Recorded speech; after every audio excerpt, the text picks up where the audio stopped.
13 октября 1307 года. На ночных улицах Парижа безлюдно. Но первое впечатление обманчиво. От дома к дому бесшумно движутся темные тени. Это лучшие солдаты короля. Они окружают Тампль. В замке все руководство ордена, а также сам великий магистр Жак де Мале. Он прибыл по приглашению папы римского Климента V, чтобы обсудить новый крестовый поход. Но это была ловушка. Ровно в полночь в замок ворвались солдаты. 150 тамплиеров и великий магистр были арестованы. А орден тамплиеров объявлен вне закона. Теперь сокровища тамплиеров пополнят казну французского короля. Но Жак де Мале абсолютно спокоен. Он надежно спрятал священные реликвии.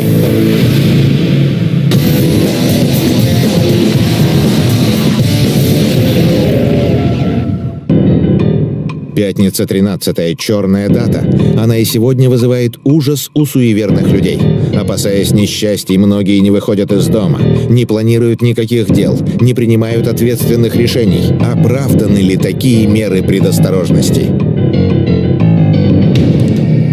13 января 2012 года, пятница, около 10 часов вечера. Пассажиры суперлайнера «Коста Конкордия» безмятежно ужинают в ресторане. Они не догадываются, что через несколько минут им придется повторить судьбу пассажиров «Титаника». Ровно в 10 часов вечера «Коста Конкордия» налетает на каменный риф.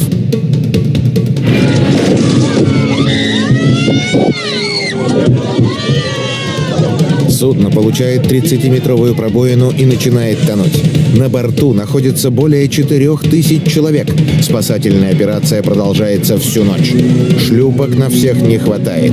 Людей эвакуируют с помощью вертолетов, но спасти удается не всех. Решающими мгновениями стали минуты без связи с той секунды, когда произошла катастрофа. Капитан трагически недооценил всю серьезность ситуации. Причины катастрофы установлены, но экспертам они кажутся невероятными. Судно отклонилось от курса на 4 мили и приблизилось к берегу на опасное расстояние. Но как капитан корабля, который каждую неделю проводит судно этим маршрутом, допустил столь грубую ошибку? И почему, получив пробоину, судно мгновенно перевернулось? Это не единственная катастрофа, которая произошла в проклятый день. Почему же в пятницу 13 числа происходят несчастья? Нам всем известно, что пятница 13 это темный день, плохой, нехороший. У него есть две трактовки. Первая трактовка такая историческая, скажем. Великий магистр тамплиеров Жак де Мале был сожжен 13-го в пятницу. 13 марта 1314 года, пятница. На маленьком пустынном острове в центре Парижа готовятся к казни. Король Филипп Красивый спешит избавиться от великого магистра ордена тамплиеров Жака де Мале. Это месть. За 7 лет, проведенных в тюрьме, магистр так и не признался, где спрятаны сокровища тамплиеров. Перед казнью Жак Мале произносит страшное проклятие. «Да будет проклято потомство Филиппа до 13-го колена! Не быть капетингом на троне Франции!» Проклятие великого магистра сбылось. Через полгода погиб Филипп Красивый. Его сыновья умирали, едва взойдя на престол. Все потомки по мужской линии погибали сразу после рождения, а дочери оказывались бесплодными. Меньше чем за 15 лет прямое наследование трона прервалось. С 1329 года Францией правили побочные ветви династии Капетингов. Но проклятие коснулось и их. Он проклял всех потомков французских королей. Последний король из этой династии был убит во время французской революции. И когда голова его скатилась с плахи, подбежал какой-то человек, окунул туда платочек в его кровь, поднял над головой и закричал: «Жак Мале, ты отомщен». И хотя орден тамплиеров был уничтожен, их главная тайна так и не была раскрыта. Место, где были спрятаны сокровища, до сих пор неизвестно. 13 октября 1307 года. Пятница. Париж. Через несколько часов солдаты короля арестуют тамплиеров прямо в их резиденции – замке Тампль. Но время еще есть. Из дверей, ведущих в сокровищницу великого магистра, один за другим выходят люди. Они несут какие-то предметы – сундуки, тубы, свертки. Спустя полчаса обоз полностью загружен. У дверей сокровищницы 9 вооруженных рыцарей получают последнее благословение великого магистра и отправляются в путь. Под покровом ночи из Тампля вывозят документы и священные артефакты. Кто такие тамплиеры? Что за сокровища они хранили? И почему за ними до сих пор идет охота? Существует версия, что в какой-то определенный момент, скажем так, цивилизация наиболее продвинутых государств или это общая была цивилизация, одно государство, мы сейчас трудно это сказать, и в это темное средневековье, начала некую новую экономическую политику. Для осуществления этой новой экономической политики необходимо было создание силовых структур поддержания. Иерусалим. В 1118 году на Храмовой горе появляются 9 рыцарей. Они называют себя рыцарями храма, тамплиерами, и защищают паломников, которые пришли поклониться святыням Иерусалима. Все рыцари приняли монашеский обет – бедность, целомудрие, послушание. Они прекрасно обучены, владеют боевыми искусствами не хуже профессиональных военных. Очень скоро становится понятно, все не так просто. Число монахов-рыцарей растет. И в мире появляется сила, противостоять которой не могут даже крупные государства того времени. Монашеские ордена Средневековья в Европе – это сила очень серьезная. Но одним из таких вот самых, пожалуй, мрачных орденов средневековых был орден тамплиеров. От французского «темпл» – храм, соответственно, храмовники. Военизированная структура с четким подчинением и централизированным руководством. Бойцы, владеющие передовыми военными технологиями того времени. На их обучение тратятся колоссальные средства. Владение мечом, владение стрелой, владение пикой, умение управлять конем. А следующая ступень была, что ты должен научиться управлять своими силами. Ты должен усилием воли остановить стрелу. Ты должен усилием воли перехватить меч, отбить его. Ты должен заставить врага тебя бояться.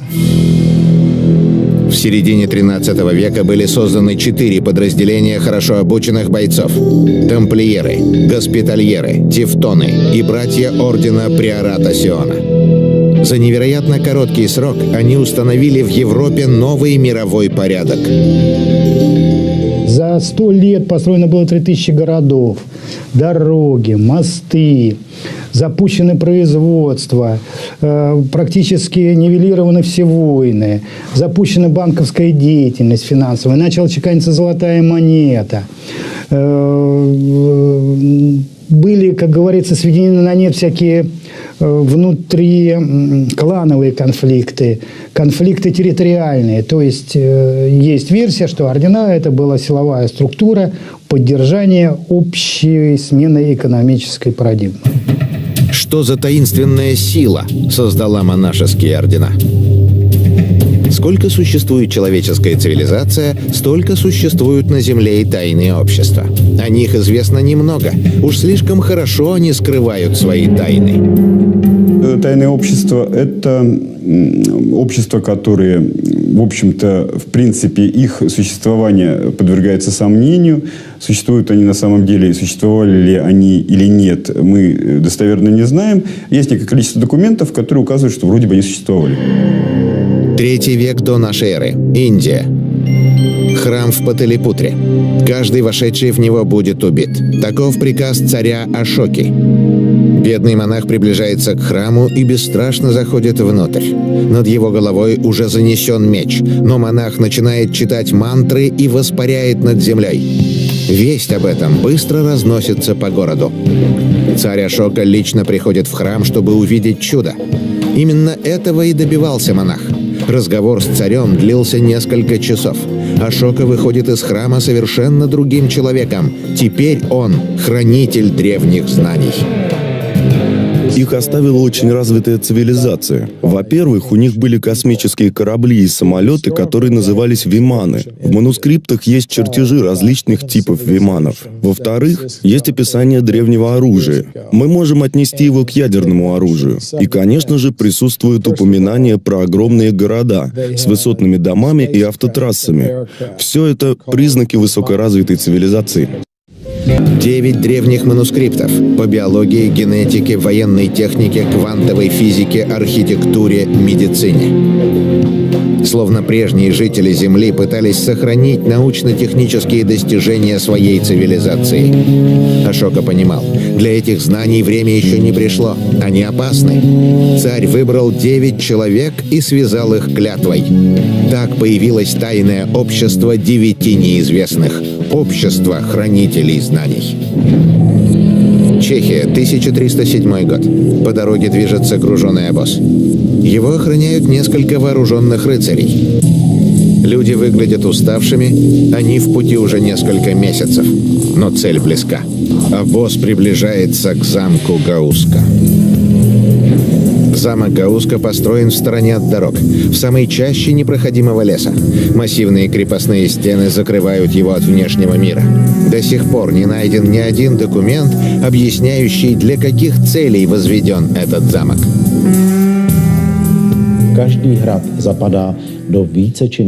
Всегда, когда строили замок, он должен был для чего-то служить.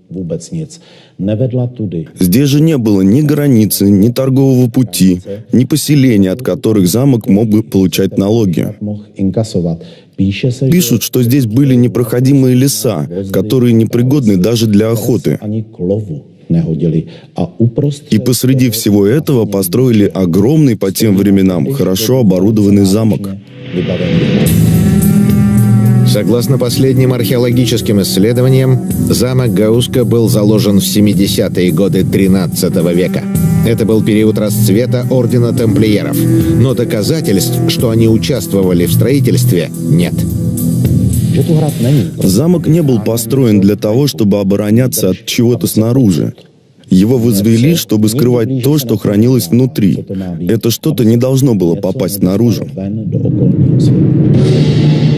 Легенды, в которые до сих пор верят местные жители, гласят: Гауска построен на скале, под которой находится вход в ад.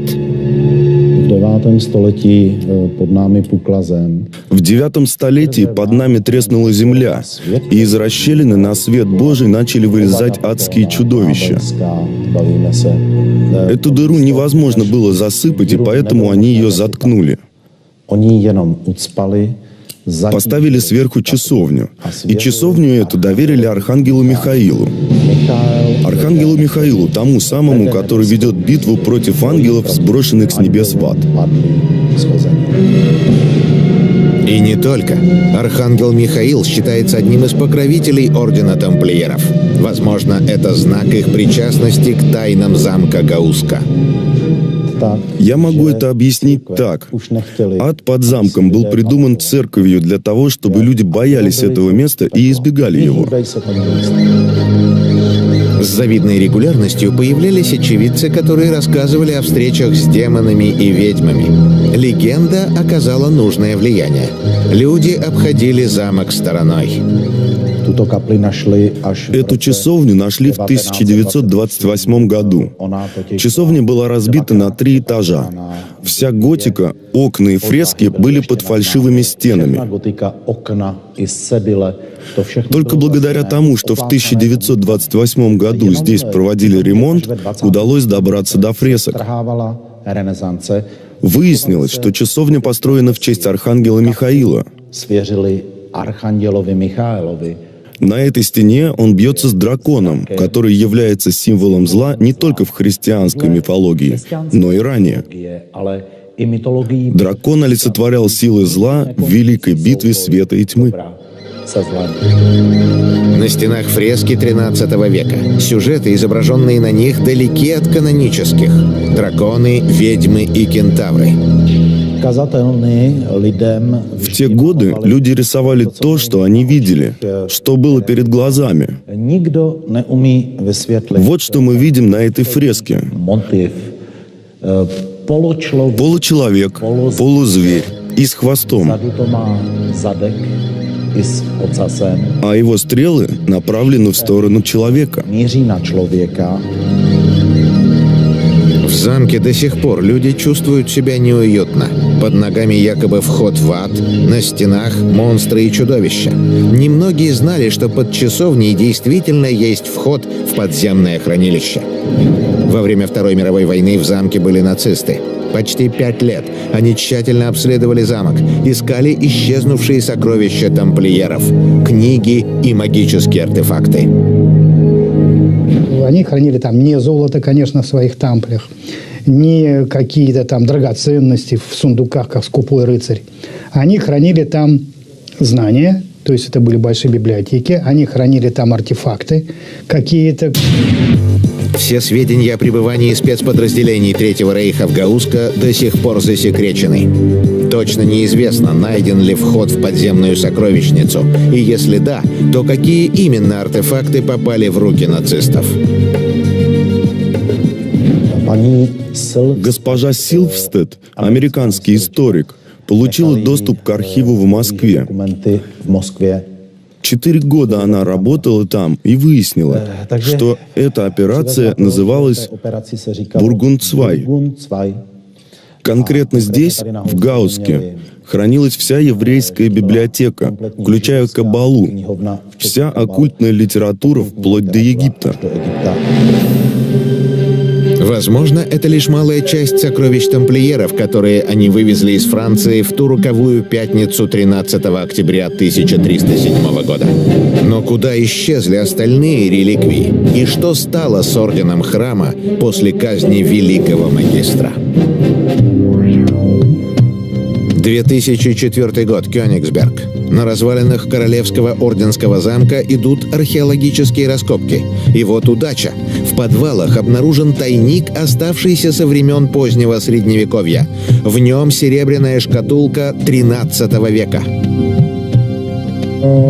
Внутри шкатулки и снаружи именно по его заключению изображены формулы для алхимических опытов, то есть для всевозможных действий по изготовлению золота, может быть, и других каких-либо материалов, может быть, лекарственных препаратов. Внутри шкатулки 11 предметов, имеющих непосредственное отношение к оккультизму. Медальоны, перстни, браслеты. Ритуальные предметы, они ведь изготавливались и серийно, по заказу. Вот, допустим, те же самые перстни, вот такой перстень подобный мы нашли, они использовались в масонских ложах, и, в принципе, они типичные. То есть изображения, они во многом повторяют, в чем-то изменения есть, но точно так же и другие предметы, они могли быть, то есть изготавливаться по какому-то образцу или по подобию какого-то образца. И их могло быть несколько. Неужели в Королевском орденском замке Кёнигсберга в средние века проводили оккультные ритуалы? Находка не оставляет сомнений. Набор для работы с духами, медальоны с секретными формулами производства золота из свинца, амулет с изображением Люцифера. Некоторые ритуальные надписи на предметах до сих пор не расшифрованы. Вещи, которые попали ко мне в руки, с которыми я работаю, мне непонятно их назначение, непонятна символика, которая есть, то лучше лишний раз не пытать судьбу и не пытаться с ними что-либо делать. Пусть этим занимаются те люди, которые более в этом что-то понимают, или то, что называется посвященные люди. Так кто же занимался колдовством в Королевском орденском замке Кёнигсберга? Возможно, члены военно-монашеских орденов проводили здесь какие-то тайные обряды. Тевтоны считаются самым мистическим орденом. Они считаются черным орденом. То есть, мистически не бывает. Обратимся к истории. Королевский замок в Кёнигсберге, так же, как и чешский замок Гауско, построил один и тот же человек – богемский король Отакар II Пшемесл.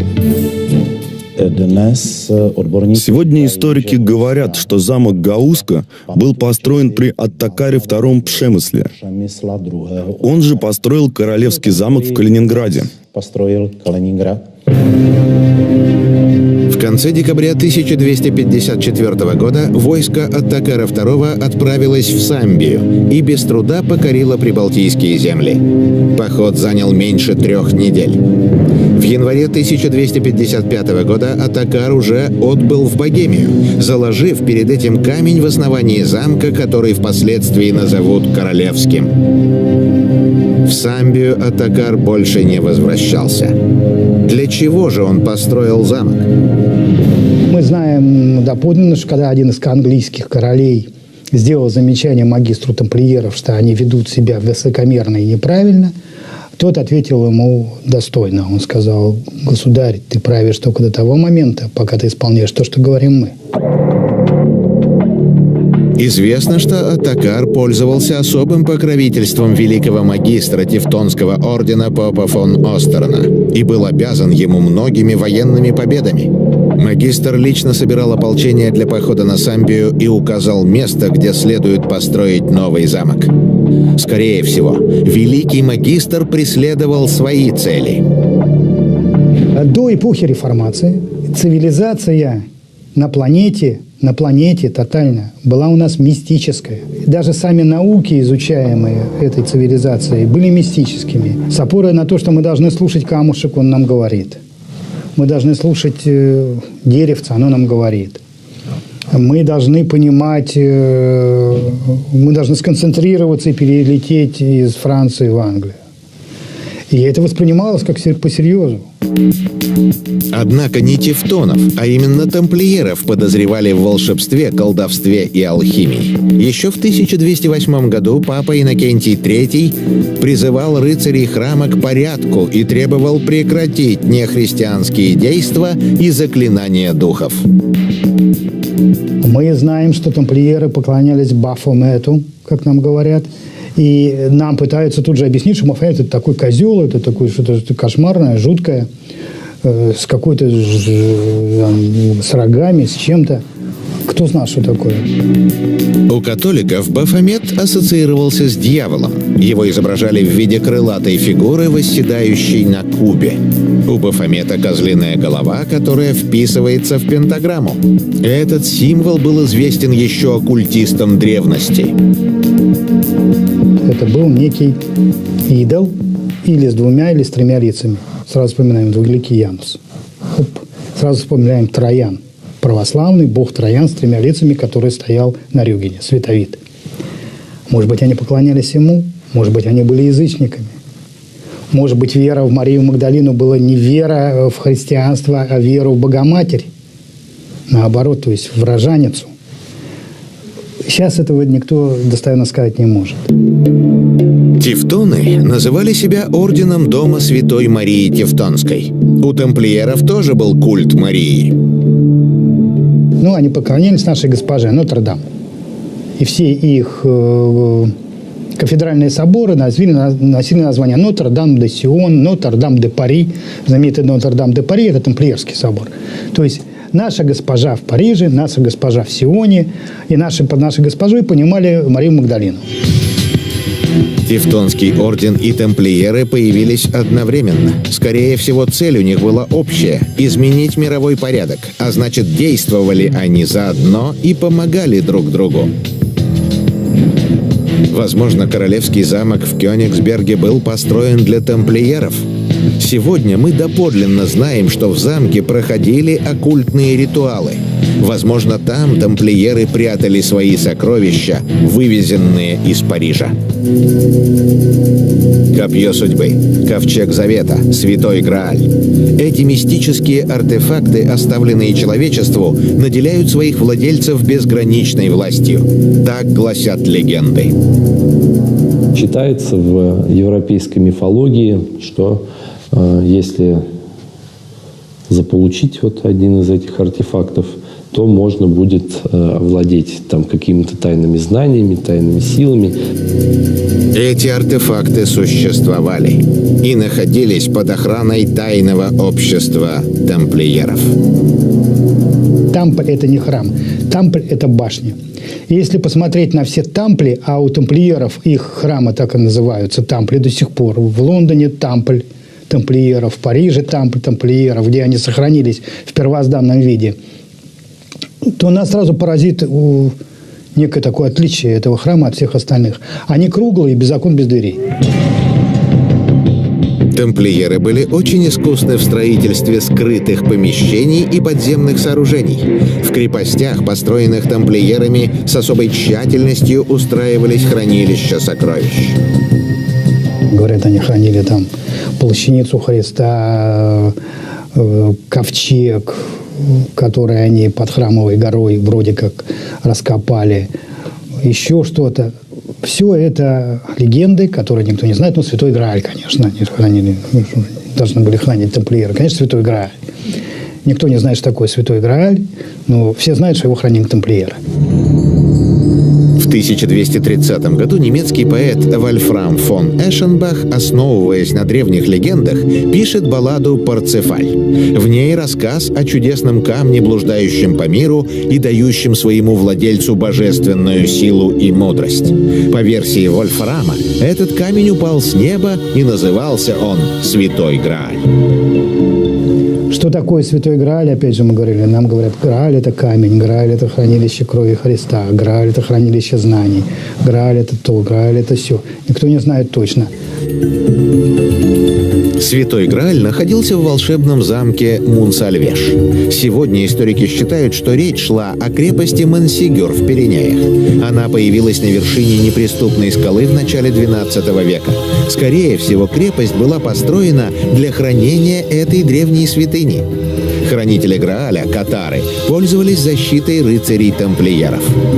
Долгие годы католическая церковь преследовала катаров в надежде истребить ересь или найти легендарную святыню.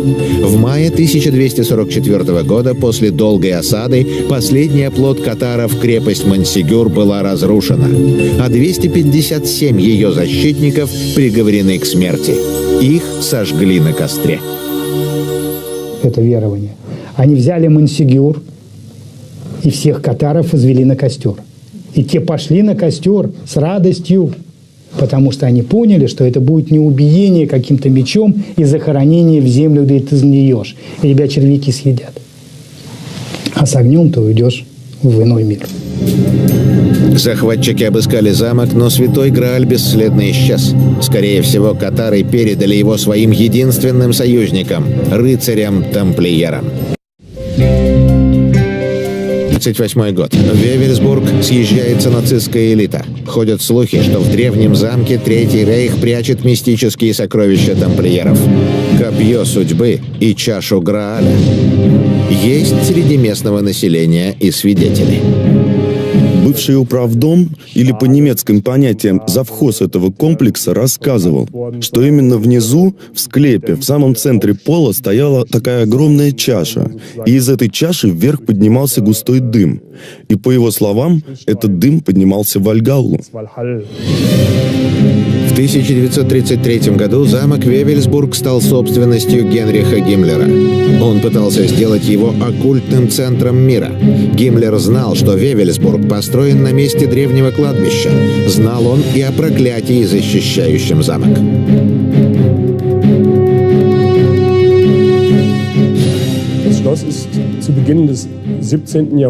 Замок был построен в самом начале 17 века по распоряжению князя-епископа Падерборна Дитриха фон Фюрстенберга.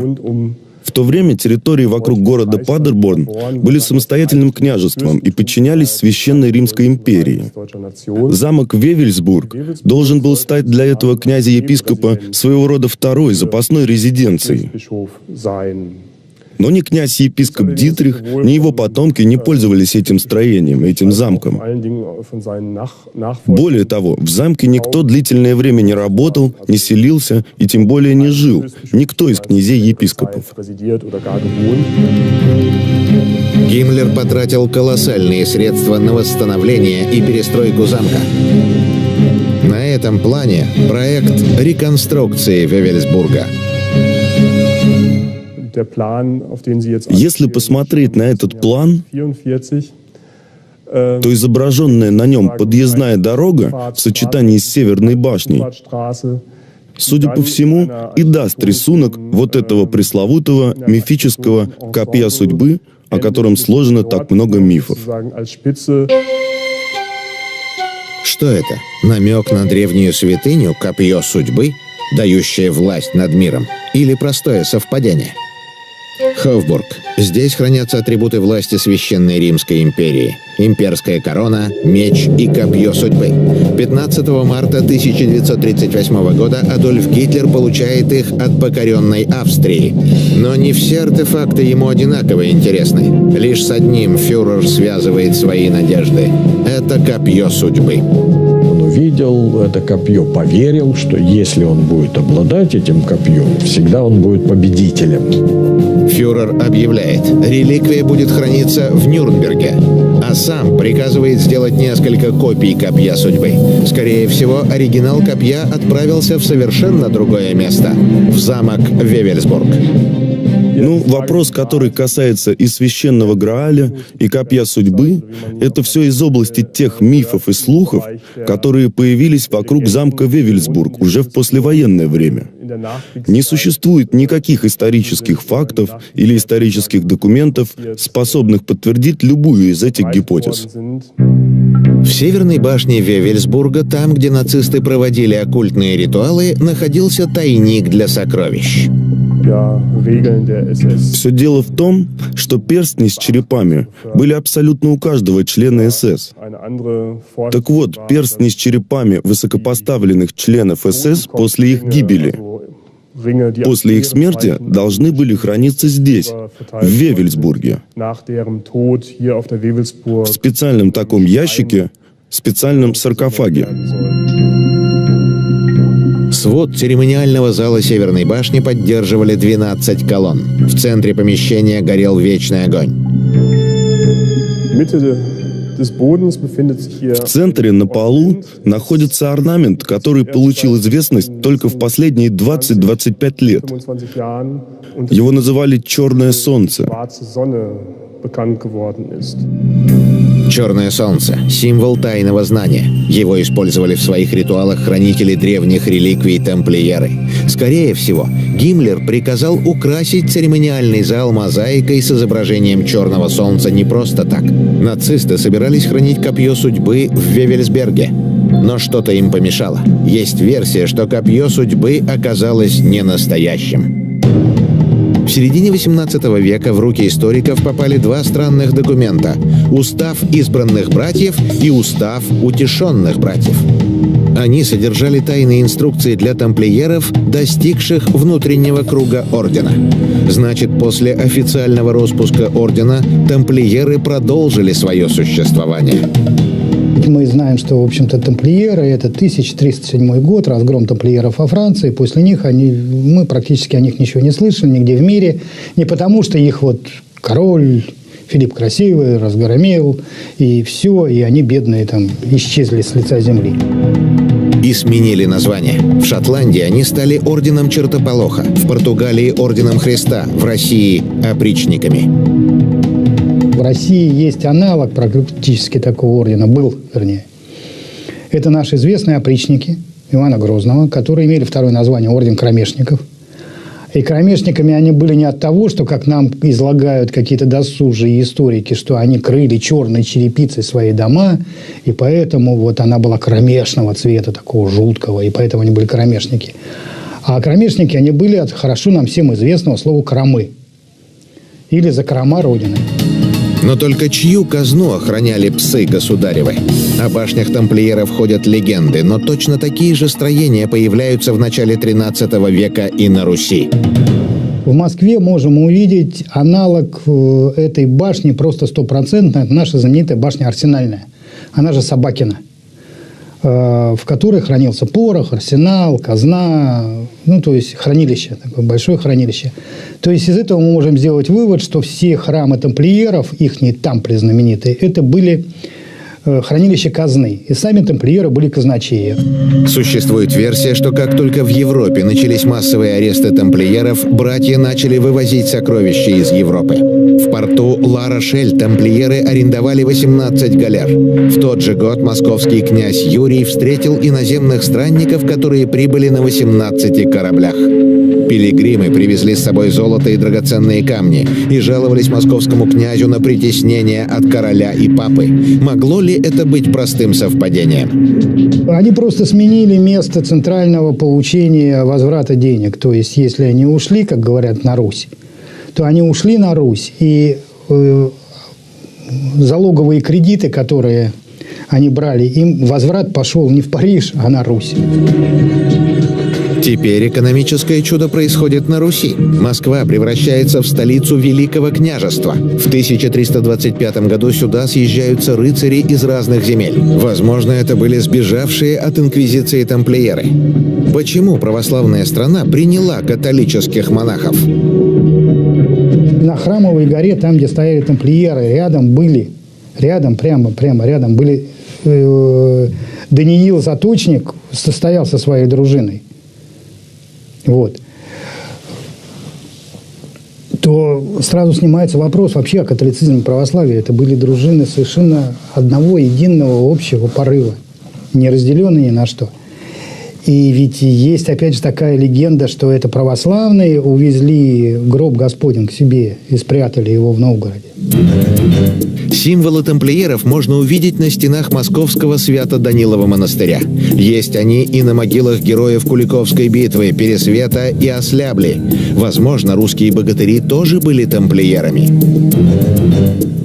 Перед смертью великий магистр тамплиеров Жак де Моле основал первые масонские ложи. Это был проект единой Европы, причем и экономически, и политически более централизованный, чем Священная Римская империя. Тамплиеры действительно составляли конкуренцию господствующей католической церкви, поскольку овладели огромным количеством денежных средств и власти. И, вероятно, там вот этот Жак де Моле претендовал на роль какую-то сопоставимую с ролью Папы Римского. XII век. В средневековой Европе большая стройка. Появляются новые города, возводятся замки и соборы, прокладываются дороги. Наступает время мастеров. Европа буквально переполнена людьми, которые хранят секреты ремесла. Они называют себя вольными каменщиками. Это XI-XII век, и это эпоха, когда в Европе были построены вот эти знаменитые готические соборы, как, например, Нотр-Дам-де-Пари. И при строительстве их принимали участие вольные каменщики. Все мы вспоминаем такую ассоциацию, что при произношении слова «масон» у 9 человек из 10 возникнет ассоциация «вольный каменщик». Да? Тайные общества вольных каменщиков стали преемниками запрещенного ордена тамплиеров. Строжайшая конспирация была оправдана необходимостью хранить секреты ремесла. Братство, связанное клятвой, которую давали после долгих испытаний. Вероятно, уцелевшие тамплиеры, избежавшие рук инквизиции, растворились в среде каменщиков. Это им очень подходило, тоже тайная организация. Но и не только, возможно, не только тамплиеры, и другие монашеские ордена. Тамплиеры привнесли четкую, почти военную иерархию, слепое подчинение и магические тайны. Вот если посмотреть, какие есть признаки у таких высокоразвитых традиционных религий, то это вполне можно соотнести с тем, что есть в масонстве. То есть вера в Бога. Она такая вера, хотя и довольно размытая, с одной стороны, но в то же время и по-своему довольно строгая. Есть атрибуты веры, то есть обрядность. Мы знаем, что обрядность масонов очень такая развитая. Одна церемония посвящения там чего стоит. Есть символика. Символы масонства имеют древнее происхождение. Например, пентаграмма, пятиконечная звезда, символ Бафомета. Этот знак использовался в ритуалах. Его же ставили как клеймо, желая показать принадлежность к тайным обществам. Со средних веков пентаграммы и пятиконечные звезды можно увидеть на многих военных объектах. Возможно, это символ того, что до сих пор силовые структуры, созданные на заре Средневековья, контролируют мир. Если проследить историю русской фортификации, а основоположником истории вообще русской фортификации считается сам император Петр I, то очень часто взять, если план Петропавловской крепости, очень часто пентаграммы имеют место быть. На крепости иногда фортификационные сооружения разбросаны на местности, как гигантская пентаграмма. Крепость Владивосток. Ее строительство началось в 1860 году. Работы шли одновременно в 5 различных точках Владивостока. Если отметить их на карте, получится именно пентаграмма. Мы совершенно четко знаем, что пятиконечная звезда – это масонский символ, вот, и перевернутая пятиконечная звезда также их символ. И не случайно, наверное, у нас вот эта пентаграмма, в форме которой сделал форт Муравьева-Амурского, она венчает собой большую пентаграмму, которая накрывает собой весь Владивосток. Каждый форт Владивостокской крепости спроектирован в виде пентаграммы, а главные форты крепости образуют идеальную пятиконечную звезду. Это не может быть простым совпадением. Скорее всего, крепость Владивостока строили масоны. Не исключено, что высший офицерский состав, инженеры и архитекторы были членами тайных обществ. Строительством и проектировкой Владивостокской крепости занимались люди, которые были офицерского сословия, которые жили в конце 19-го, в начале 20 века, и не исключено, что многие из них состояли либо в масонских ложах, как это тогда было модно, либо еще в каких-то обществах, которые занимались пропагандой таких учений. Что за места выбрали масоны для главных фортов Владивостока? Судя по свидетельствам очевидцев, это энергетически активные зоны. Сопка «Орлиное гнездо». Она расположена в самом центре современного Владивостока, но до сих пор не застроена. У подножия элитные кварталы, а на вершине редкие искореженные деревья. Она является частью пентаграммы. Она находится на одинаковом расстоянии от сопки Холодильник, где мы уже с вами побывали. Это 4,5 километра. И следующая ближайшая точка – это сопка гора Перунова. Находится на Змеинке. Мы там еще с вами будем. Вот. И отличительная особенность именно этих вершин в том, что они... хотя, да, и лысые сверху, но они между собой соединены вот такой цепью. Другие сопки города Владивостока, они к этой цепочке не относятся. Местные жители боятся сюда ходить, ведь поднявшись на вершину сопки, можно навсегда исчезнуть. Была версия, что здесь находится портал в иные миры. На пентаграмме назначение этого места указано ясно – астрологический знак Земли, а значит, место дает власть и могущество. И были случаи, когда люди просто выходили погулять и исчезали куда-то. Вот так. Я уже не говорю о том, что здесь часто пропадают домашние животные, с которыми тоже люди вышли погулять и так далее. Вот. Часто теряются вещи. Вот вещи здесь потерять очень легко, и это тоже одна из особенностей места. Телефоны, часы, какие-то ключи. То есть люди постоянно здесь теряют. Не знаю, с чем это связано. Скорее всего, с тем, что духи Земли, они, как правило, требуют именно материальных жертв. Вот. И в ответ они, опять же, дают материальную власть, то есть физическую, фактическую власть. Форт Суворова. Он находится на вершине горы Суворова. Фортификационное сооружение постоянно скрывает густой туман. Его площадь составляет несколько гектаров, вот так, если все вместе взять. Если мы рассмотрим его с точки зрения нахождения на пентаграмме, то этот пункт также имеет все признаки места силы. Здесь, как правило, собираются стадные животные. Это бродячие собаки. Здесь можно часто встретить стаи собак. Бывали случаи, когда стаи собак нападали на людей. И тем не менее, это место приносит богатство. У подножья форта самый большой на Дальнем Востоке авторынок подержанных японских иномарок. Чтобы оценить его размеры, достаточно взглянуть на этот снимок со спутника. Специалисты называют авторынок во Владивостоке экономическим чудом. Вот эти все автомобили, которые вы видели, вот эти все люди, которые там торгуют, они все сейчас долларовые миллионеры. И те, кто выжил после введения пошлин на иномарки в 2008 году, они по-прежнему торгуют здесь и по-прежнему чувствуют себя хорошо. Что это? Простое совпадение или влияние зоны, которую создали строители крепости? Мы спускаемся на самый нижний ярус, туда, где, по свидетельствам очевидцев, и сегодня проходят тайные обряды. В одной из комнат магический круг. Вокруг него свечи и остатки приношений. Следы свежие. Кто-то побывал здесь совсем недавно. Как видим, знаки есть по периметру. Вот что-то приносили, по-моему, даже кровь. Обратите внимание. Рискнем, наступим в круг. Похоже, свечка. Да, это свечка. Местные говорят, что здесь скрываются сатанисты, но мы находим следы совсем другого культа. Помещение представляет из себя квадрат, который отделен на стороны. Учитывая, что посередине помещения два столба, можем предположить, что здесь также орудуют масоны. Потому что это как бы древний масонский символ, два столба, и они как-то их используют для своих целей.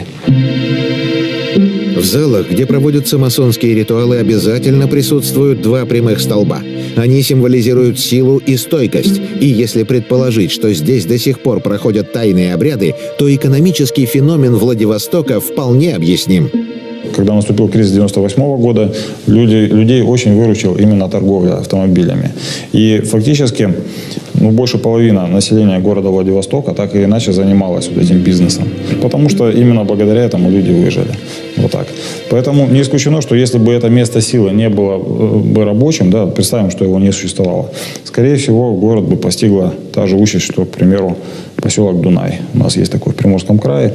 Он реально похож на город Припять. Пустой совершенно, пустые окна, пустые двери, все заброшено. Может быть, гигантская пентаграмма Владивостока мистическим образом защищает город? Ведь этот древний символ масоны всегда использовали как охранный знак. И, возможно, где-то здесь спрятаны мировые реликвии, увезенные тамплиерами из Иерусалима в далеком Средневековье. Тайные общества умеют хранить секреты.